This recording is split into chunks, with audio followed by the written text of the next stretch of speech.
As a young girl, I was brought back to the village at the age of 4. My parents had decided that I should stay with my grandmother, a woman they trusted completely. They believed the village life would teach me discipline, respect, and the values they held dear. Grandma was a lovely woman, kind, patient, and full of wisdom. Everyone in the village admired her. She was the type of woman who always had a warm smile and a pot of food ready for anyone who visited. She loved me deeply, and I knew it. But despite her kindness, there was always one thing that caused problems between us: food. I had spent my early years in the city, where I ate rice almost every day. Jollof rice, fried rice, white rice with stew. Rice was all I knew and loved. But in the village, things were different. Grandma loved to cook traditional meals, especially vegetable soup with pounded yam, which was a staple in Ewa. She believed that eating rich, natural food would make me strong and healthy.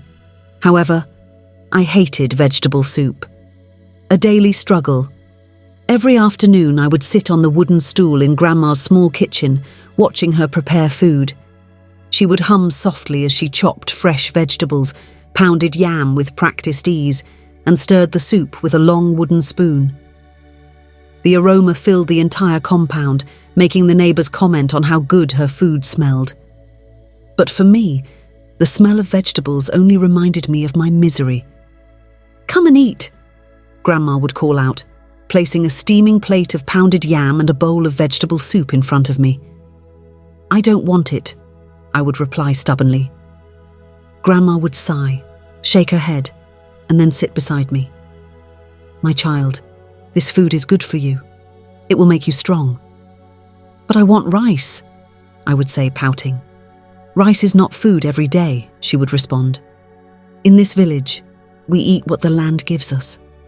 I would push the plate away, refusing to eat, and Grandma would look at me with disappointment.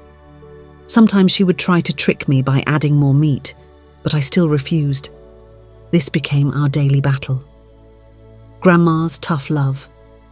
One evening, after yet another argument over food, Grandma decided she had had enough. She crossed her arms and looked at me sternly. "If you don't eat what I cook, you will not eat at all." I thought she was joking.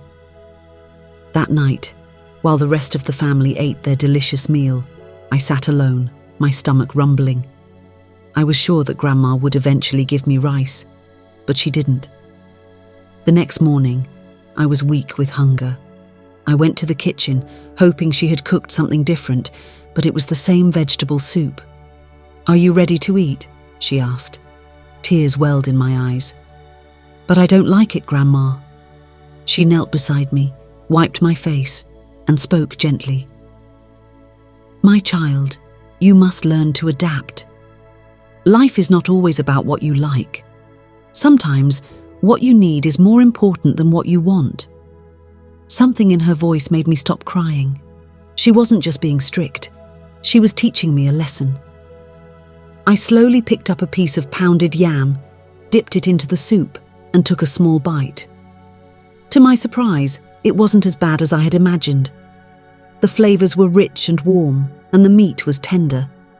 Grandma smiled, watching me eat. A new understanding over time. I got used to village food. I still missed rice, but I began to appreciate the meals Grandma prepared with so much love. More importantly, I started understanding the wisdom in her words. Years later, as I looked back on my childhood, I realized that Grandma had not only taught me how to eat vegetable soup, she had taught me resilience, adaptability, and gratitude.